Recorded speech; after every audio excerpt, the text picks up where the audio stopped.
अभी हम लोग देखते हैं प्रैक्टिकल। तो पहले हम लोग क्या करेंगे, जैसे हम लोगों ने बताया था सर्वर 3 को एज ए रिमोट कंट्रोल की तरह यूज़ करेंगे और इसके अंदर ही प्लेबुक्स वगैरह सब कुछ लिखेंगे। तो पहले एक फोल्डर बना लेते हैं। तो फोल्डर का नाम होगा एंसिबल प्लेबुक्स। इसमें हम लोग प्लेबुक्स को लिखेंगे। तो अभी देखते हैं, हमारा फोल्डर बन चुका है एंसिबल प्लेबुक्स नाम का। तो अभी क्या करेंगे, अभी इसके अंदर जाएंगे, इसके अंदर चले गए। हाँ, उससे पहले एक चीज आपको बताना है कि एंसिबल को यूज करने से पहले हम लोगों को सर्वर में एंसिबल को इंस्टॉल करना होगा। तो यहाँ पे हम लोग एंसिबल को इंस्टॉल कर लेते हैं। इंस्टॉल एंसिबल, ये पासवर्ड मांग रहा है, ठीक है, पासवर्ड दे दिया, वाई भी कर दिया। तो फिर हमारा एंसिबल अभी इंस्टॉल हो चुका है। अभी इसका वर्जन चेक कर लेते हैं। हाँ, इसका वर्जन भी हमारा है। यहाँ पे आप एक चीज देखोगे कि CFG फाइल अभी नन है, क्योंकि हम लोगों ने कोई भी CFG फाइल अभी बनाया नहीं है। तो अभी यहाँ पे CFG फाइल बना देते हैं ansible.cfg। जैसे मैंने 3 कंपोनेंट का बात किया था यहाँ पे आपको, ansible CFG, inventory and playbook.yml, वो तीनों कंपोनेंट यहाँ पे लिख लेते हैं। और लिनक्स में अगर फाइल क्रिएट करोगे तो टच कमांड करके एक कमांड होता है जिसमें आप फाइल क्रिएट कर सकते हो। तो हमारा पहला फाइल होगा ansible.cfg, दूसरा फाइल होगा हमारा इन्वेंटरी, ओके, एंड तीसरा वाला जो फाइल होगा हम लोगों का वो होगा, उसका नाम हम लोग देंगे प्लेबुक, या प्लेबुक का इटसेल्फ जो फाइल होता है प्लेबुक, यहाँ पे 1 करके दे देता हूँ, ठीक है। तो हो गया हमारा तीनों फाइल क्रिएटेड। देखिए तीनों फाइल हमारा बन चुका है, ठीक है। अभी इसके बाद हम लोग देखेंगे कि कैसे कॉन्फ़िगरेशन किया जाता है।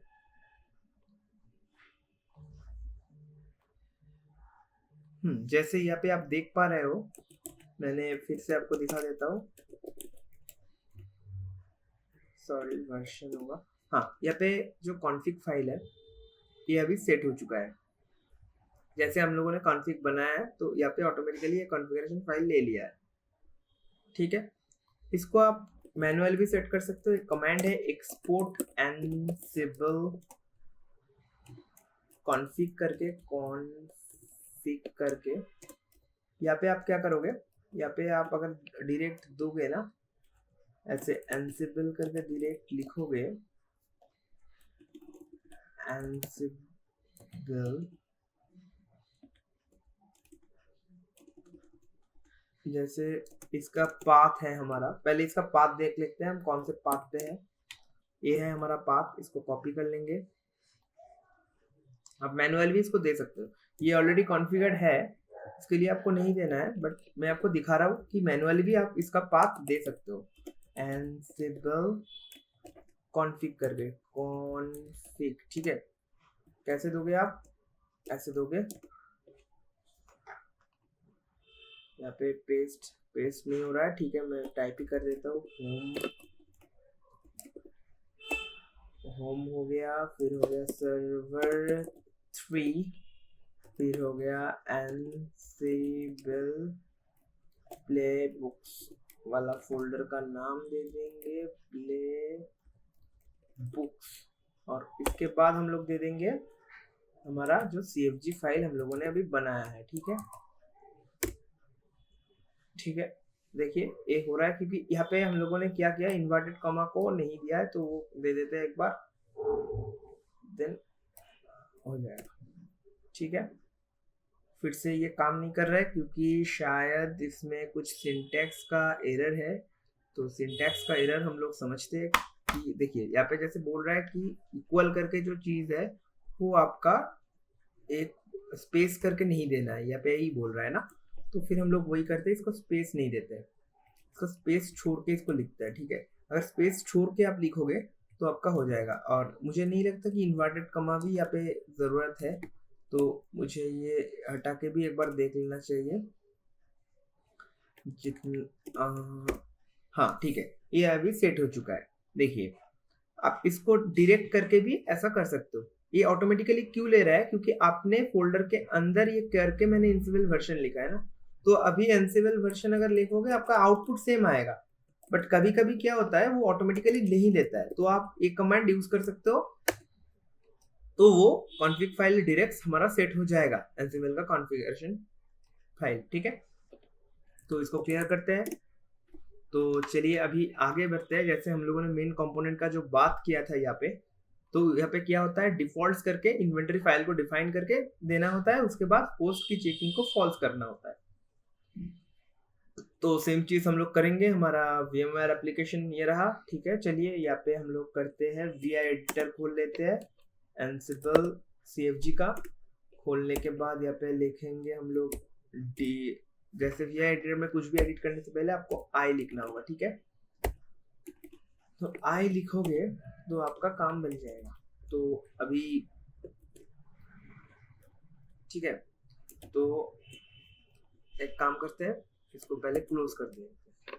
क्लोज करने के लिए आपको लिखना होगा QA कोलन। ओके, आप इसको लिख सकते हो VI एनसिबल CFG, इसको खोल दिया, फिर आपको I देना है, उसके बाद आप लिख सकते हो डिफॉल्ट DEFAUL, यस डिफॉल्ट लिख दिया आपने। उसके बाद आप लिखोगे, कुछ तो प्रॉब्लम हो रहा है मेरे कीबोर्ड पे यहाँ पे। ठीक है, मैं इसको क्लोज करता हूँ फिर से। एक काम करते हैं, नैनो एडिटर में लिखते हैं। मेरा VI यहाँ पे थोड़ा काम नहीं कर रहा है, तो आपके पास दूसरा एडिटर भी मौजूद होगा नैनो एडिटर, इसमें आप आराम से लिख सकते हो। ठीक है, उसमें कोई दिक्कत की बात नहीं होनी चाहिए। आपका डिफॉल्ट, उसके बाद लिखना है इन्वेंटरी, आपको इन्वेंटरी लोकेशन यहाँ पे दे देना है। इन्वेंटरी का जो लोकेशन है कौन सा होगा, वो हमारा इन्वेंटरी फाइल होगा जो यहाँ पे ही है ऑलरेडी, इन्वेंटरी। ठीक है, और उसके बाद देना होगा होस्ट की चेकिंग।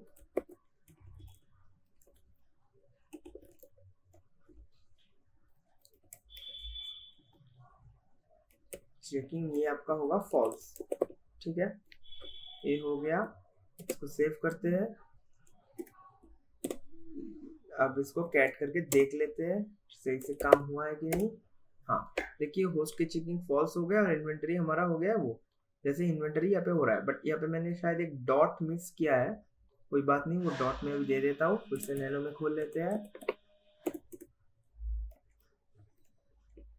कहाँ पे होगा वो डॉट, इन्वेंटरी से पहले एक डॉट होगा। ठीक है, तो control O then control enter control X। Okay, so ये हो गया, कैट से देख लेते हैं। हाँ, अभी ये सही दिख रहा है।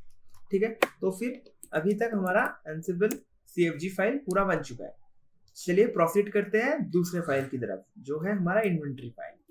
ठीक है, तो इन्वेंटरी फाइल से जाने से पहले आपको समझना होगा कि एनसिबल CFG क्या करता है। जो मैंने ऑलरेडी बताया, बिहेवियर को कंट्रोल करेगा आपका एनसिबल का, और इन्वेंटरी फाइल जो होगा वो आपका सारा होस्ट को स्टोर करके रखेगा कि कौन से होस्ट पे आपको प्लेबुक चलवाना है, प्लेबुक परफॉर्म होगा कौन से होस्ट पे, कौन से जैसे कि दोस्तों ऑलरेडी हम लोगों ने देख लिया है कि एनसिबल CFG कैसे लिखते हैं। फिर से एक बार आप लोगों को मैं दिखा देता हूँ यहाँ पे एनसिबल CFG कैसे लिखा गया है यहाँ पे।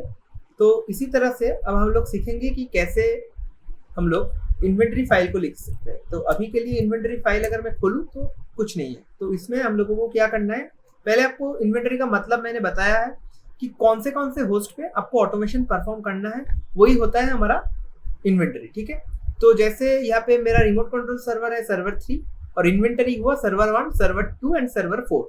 तो ये तीनों जो होस्ट होगा 1 2 4, ये होगा हमारा इन्वेंटरी का मेनली होस्ट। ठीक है, तो क्या करेंगे, फिर से नैनो कर लेंगे और इन्वेंटरी फाइल को खोलेंगे। खोलने के बाद यहाँ पे मैं ग्रुप बनाऊंगा, एक उबंटू ग्रुप में मैं डालूंगा सब होस्ट को, और उन तीनों जो सर्वर का IP है, तो सर्वर 1 का IP हमारा था 129, सर्वर 3 का तो नहीं चाहिए, सर्वर 4 का है 135 एंड सर्वर 2 का जो है वो है 130। तो चलिए यहाँ पे IP लिख लेते हैं। तो पहला वाला के लिए 132.168 ये सर्वर 1 का मैं लिख रहा हूँ .18.129। उसके बाद मैं लिखूंगा मेरा जो दूसरा सर्वर है 168.18.130 ये सर्वर 2 के लिए, और तीसरे वाला जो है वो है हमारा सर्वर 4 के लिए 135 शायद इसका आईपी है। और हर एक सर्वर के लिए यूजर नेम भी मैं यहाँ पे डिफाइन कर दूंगा उसके पासवर्ड के साथ, रिस्पेक्टिव जितना पासवर्ड है। तो यहाँ पे पहले लिख देता हूँ एनसिबल यूजर, और यहाँ पे दे दूंगा उसका यूजर नेम, जैसे कि यहाँ पे हो गया सर्वर 4, और इसका एनसिबल पास में अगर दूँ तो क्या होगा, ये इसका पासवर्ड मैंने जो डाला था वो सिंपल सा था, PSSWRD वही है इसका पासवर्ड। तो इसका भी सेम कर देते हैं, एनसिबल यूजर, ये होगा सर्वर 2 का एनसिबल पास। मैं यहाँ पे यूजर नेम दे रहा हूँ, आप लोगों को समझ में आ रहा होगा, और पासवर्ड सेटअप दे रहा हूँ। यहाँ पे देखिए सर्वर 1 का अगर देखेंगे यहाँ पे एनसिबल दिया हुआ है, तो इसका यूजर नेम एनसिबल है, ठीक है। तो चलिए ऊपर जाते हैं, इसका एनसिबल यूजर ये होगा एनसिबल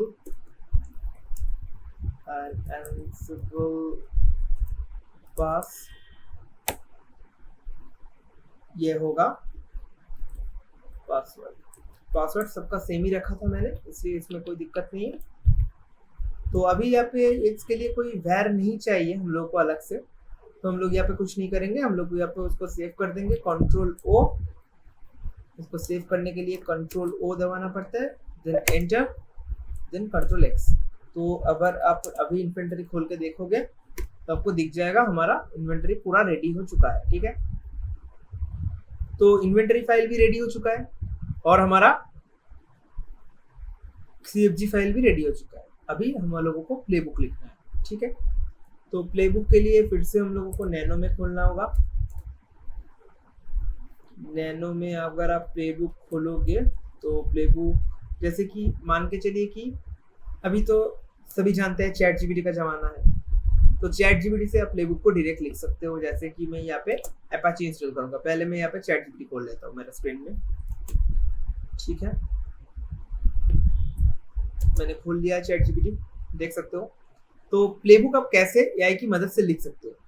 अगर आपको क्या चाहिए, आपको सर्वर्स में I need one Ansible playbook, Ansible basic playbook. इसमें आपको प्रॉम्प्ट इंजीनियरिंग भी सीखने को मिलेगा कि कैसे आप लोग AI की मदद से Ansible को कर सकते हो। तो आपको क्या चाहिए, एक बेसिक सा प्लेबुक, ठीक है, इन Ansible। पहले उसका लिख दिया आपने, उसके बाद आपको देना होगा इसका टास्क क्या होगा। टास्क होना चाहिए आपका कि यहाँ पे आप अपाची को इंस्टॉल करना चाहते हो, ठीक है। तो अपाची इंस्टॉलेशन, और यहाँ पे आपको कौन सा चीज यूज करना है, एनसिबल मॉड्यूल, वो भी दे देना होगा आपको एनसिबल मॉड्यूल, ठीक है। और आपको क्या चाहिए,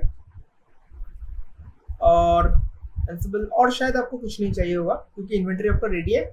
जस्ट इन्वेंटरी के लिए बोल देते हैं inventory file is in the same directory. तो आपको YML कोड यहाँ पे मिल जाएगा डायरेक्ट। आप YML का स्ट्रक्चर समझ के खुद भी लिख सकते हो, बट अभी जो फ्यूचर है वो AI है, तो कोई भी ऑटोमेशन खुद से नहीं लिखा जाएगा। तो स्क्रिप्टिंग के लिए AI हम लोगों को हमेशा मदद करेगा। देखिए यहाँ पे AI ने एक चीज गलत दिया है कि यहाँ पे लास्ट में 3 डॉट्स होता है, बट वो अगर नहीं भी देते तो काम करता है, ठीक है। तो यहाँ पे ऐसे करके मैं अगर इसको कॉपी करूँ और क्या करना है, यहाँ पे नैनो लिखता हूँ, नैनो करके प्लेबुक ऐसे लिख देता हूँ, और यहाँ पे आपको पेस्ट कर देता हूँ, ठीक है। तो यहाँ पे मैं आप लोगों को समझाता हूँ कि YML का फॉर्मेट कैसा है। जैसे यहाँ पे मैंने बोला था नेम होस्ट, उसके बाद बिकम ईएस का मतलब है आपको कुछ इंस्टॉल करने से पहले sudo apt लिखना होता है ना।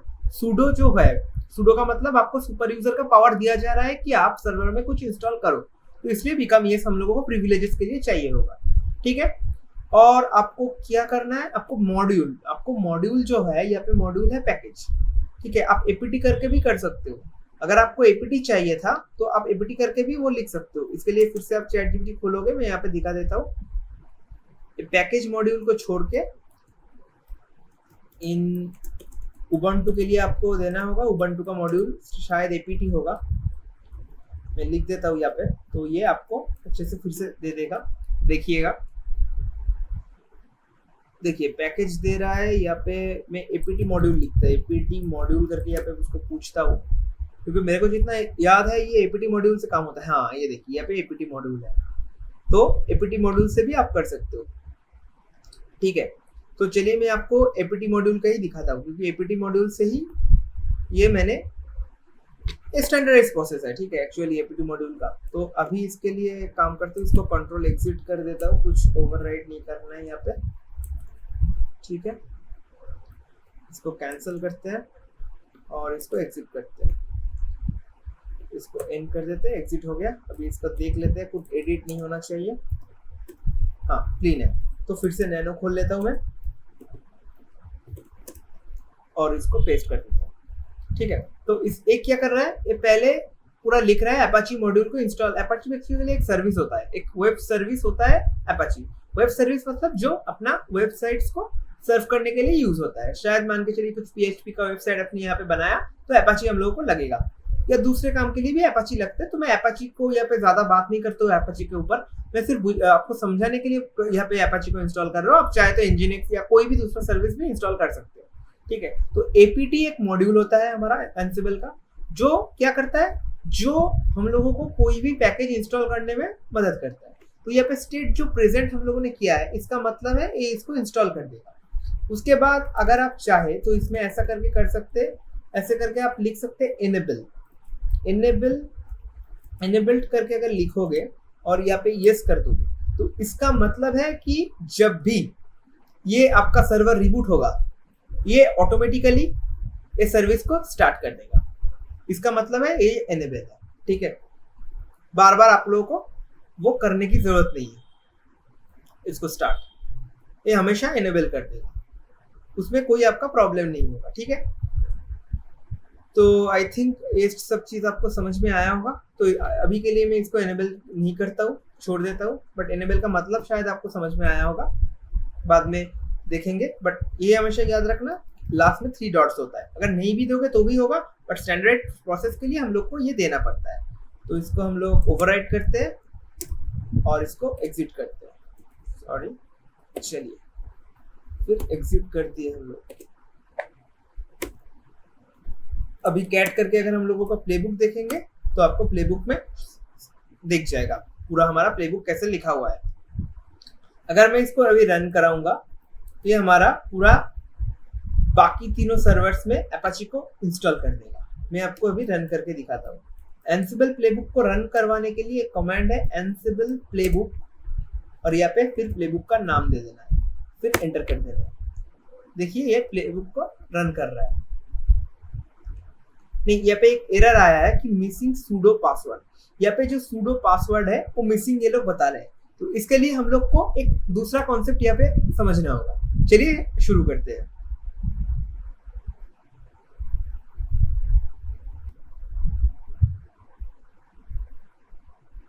हाँ, जैसे हम लोगों ने यहाँ पे एरर अभी फेस किया है, तो इस एरर को हम लोगों को कैसे सॉल्व करना है। यहाँ पे बोल रहे हैं मिसिंग सूडो पासवर्ड, जो सूडो का पासवर्ड है वो हम लोगों ने नहीं दिया है। तो यहाँ पे इसके लिए आपको क्या करना होगा, फिर से आपको इन्वेंटरी में जाना होगा। इन्वेंटरी में जाके आपको देखिए यहाँ पे मैंने क्या किया, वो यूजर नेम दिया है और यूजर नेम का पासवर्ड दिया है, बट हर एक सर्वर के लिए उसका अलग अलग सूडो पासवर्ड भी होगा। तो वो सूडो पासवर्ड यहाँ पे आप मेंशन कर सकते हो। उसके लिए एक प्रॉपर्टी है जैसे कि एंसिबल बिकम पास। इसका मतलब है जब आपका सूडो होगा, बिकम का मतलब ही है आपको सूडो प्रिविलेजेस देना। जब sudo होगा तब आपको पासवर्ड देना है। देन पासवर्ड क्या है हमारा sudo का, सिर्फ नॉर्मल सा पासवर्ड ही है, ठीक है। इसका भी अगर देखेंगे Ansible, इसका भी अगर बिकम पास में करूँ, मैंने सारा का सारा सर्वर्स का sudo पासवर्ड सेम ही रखा है, ठीक है, कि आप लोगों को आसानी हो। लैब एनवायरनमेंट सिंपल से सिंपल करने के लिए मैंने किया है, क्योंकि लैब जितना कॉम्प्लेक्स होगा उतना समझने में आप लोगों को प्रॉब्लम आएगा। इसलिए लैब पहले आप लोगों को क्या करना है, लैब को इतना सिंप्लीफाई करना है, इतना सिंप्लीफाई करना है कि आपको कुछ भी प्रॉब्लम नहीं आए फ्यूचर में। इसको जब भी आप वीडियो को देखोगे आपको अच्छे से समझ में आया। देखिए यहाँ पे मैंने Ansible बिकम पास पासवर्ड कर दिया है, यानी sudo पासवर्ड मैंने यहाँ पे डाल दिया है। तो अभी इसको सेव करते हैं, इसको सेव करते हैं, सेव कर दिया है। इसको थोड़ा एक बार कैट करके कंफर्म भी कर लेते हैं, ठीक करके लिखा है कि नहीं हम लोगों ने। हाँ, अभी इसको फिर से रन करवाते हैं। चलिए, सॉरी कुछ गड़बड़ आ गया इसमें। अभी देखते हैं, चलिए स्टार्ट देखते हैं। देखिए यहाँ पे 2 सर्वर के लिए ये तो sudo पासवर्ड इसका काम कर गया, बट 129 यानी जो हमारा लाइव सर्वर है उसका sudo पासवर्ड के लिए ये काम नहीं कर रहा है। देखते हैं वो इंस्टॉल कर रहा है कि नहीं, क्योंकि गैदरिंग फैक्ट्स में तो ये sudo पासवर्ड तो ये दोनों का चल गया। तो 130 के लिए चेंज कर दिया, यानी 130 पे Apache इंस्टॉल हो चुका है। 130 सर्वर हम लोगों का था,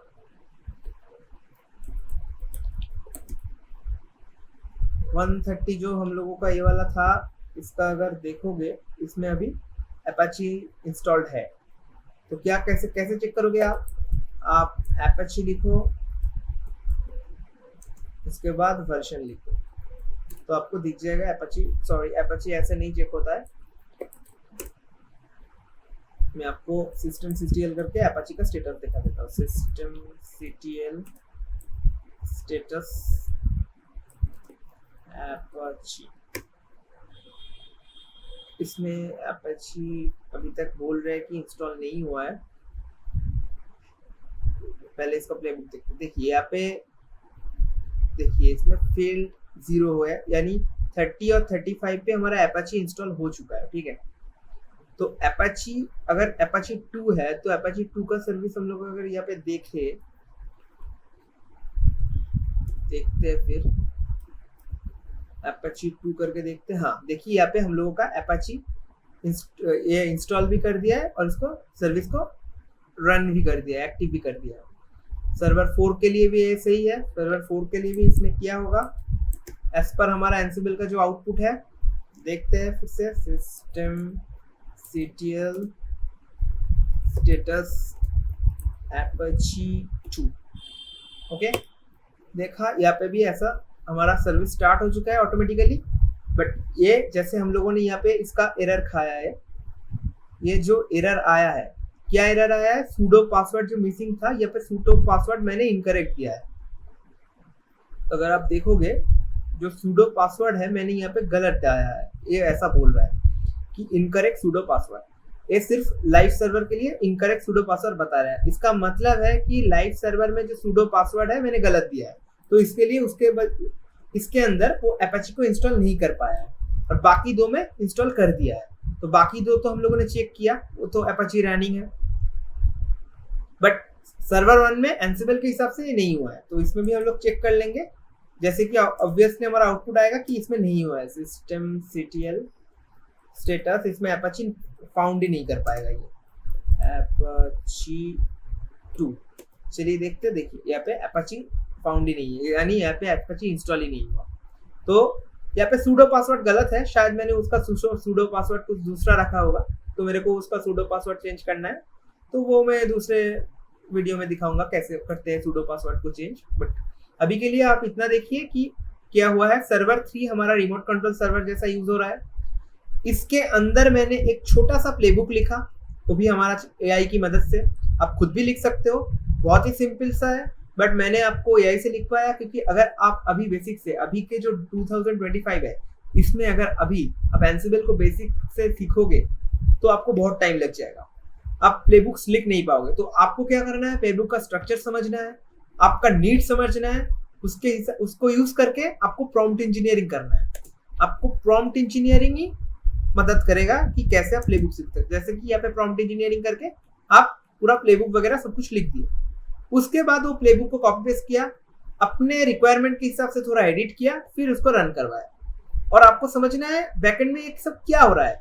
जैसे ये जब हम लोगों ने प्लेबुक को रन करवाया, ये पहले हो रहा है गैदरिंग फैक्ट्स। इसका मतलब है ये जो तीनों हमारा इन्वेंटरी का सर्वर्स है, ये तीनों सर्वर्स का, तीनों होस्ट का है, कुछ भी मान के चलो, ये तीनों होस्ट का या सर्वर्स का वो सारा का सारा जो डेटा है, उसका क्या सीन है, क्या अंदर का जो भी डिटेल है इसका, वो सब कुछ चेक कर रहा है। और चेक करने के बाद उसको पता चला A2 के लिए तो हम लोगों का एक्सेस वगैरह सब कुछ सही है, क्योंकि इसमें जो सूडो पासवर्ड हम लोगों ने इन्वेंटरी में दिया था वो ओके है। तो अभी इसके लिए सूडो एक्सेस चाहिए कुछ इंस्टॉल करने के लिए, तो इन दोनों में जो सूडो एक्सेस चाहिए इसके लिए सब ओके है।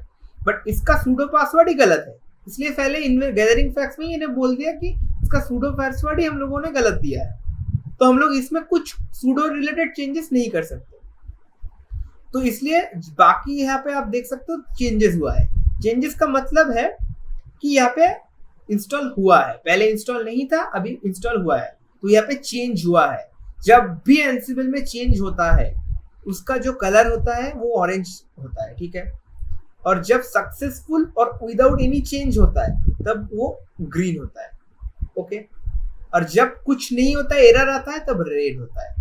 तो ये कलर कॉम्बिनेशन है एंसिबल का, ये भी आप लोगों को याद रखना होगा। तो ये पे पहले वाले सर्वर के लिए फेल्ड हो चुका है, बाकी दो के लिए रन हुआ है।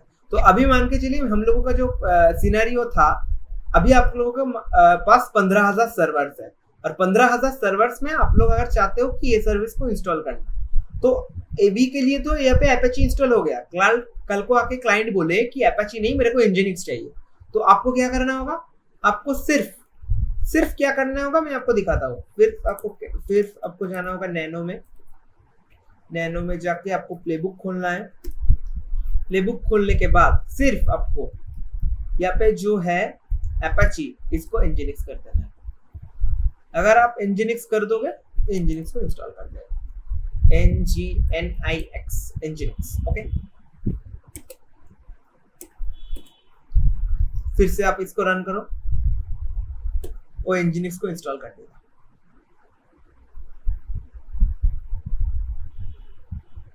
तो फिर आप सिर्फ एनजिनिक्स लिख रहे हो, वो सब में चेंज कर रहा है।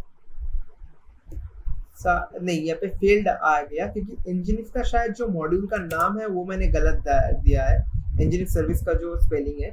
तो उसके लिए क्या करना है, फिर से आप लोगों को खोल लेना है चैट जीपीटी, इंस्टॉल एनजिनिक्स करके लिखना है।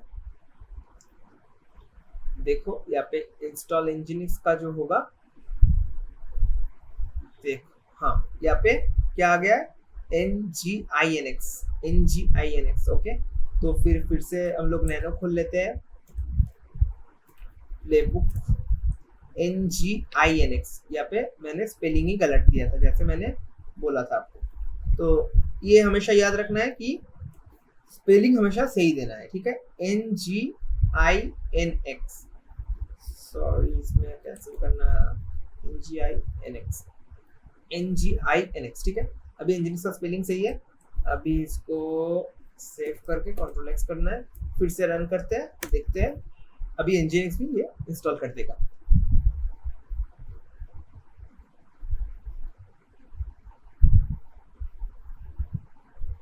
देखिए यहाँ पे इंस्टॉल Apache 2 पैकेज दिखा रहा है, क्यों दिखा रहा है, और टास्क का नाम हम लोगों ने चेंज नहीं किया है, बट ये एनजिनिक्स को इंस्टॉल करेगा क्योंकि टास्क में हम लोगों ने एनजिनिक्स ही दिया था।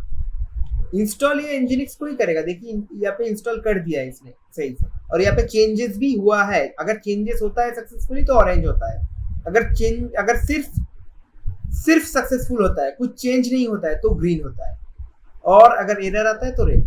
तो ऑरेंज यानी यहाँ पे चेंजेस हुआ है, इसने कुछ इंस्टॉल तो किया है, बट इसने एनजिनिक्स ही इंस्टॉल किया है। इसका मैं आपको कॉन्सेप्ट बताता हूँ। देखिए यहाँ पे देखिए, मैंने इसका जो टास्क का नाम है वो Apache 2 ही रखा था इसलिए, बट इसका जो टास्क है उसमें मैंने एनजिनिक्स ही दिया है, तो ऑटोमेटिकली एनजिनिक्स को इंस्टॉल किया है इसमें। तो आशा करता हूँ ये वाला वीडियो आपको समझ में आया होगा कि एंसिबल से किस तरीके के साथ आप किसी भी टास्क को कैसे सर्वर्स में ऑटोमेट कर सकते हो। यहाँ पे सिंपल सा एग्जांपल मैंने दिया है कि अपाची और nginx सर्विस को कैसे आप इंस्टॉल कर सकते हो अपने सर्वर्स में। तो चलिए दोस्तों, थैंक यू, मिलते हैं नेक्स्ट वीडियो के साथ।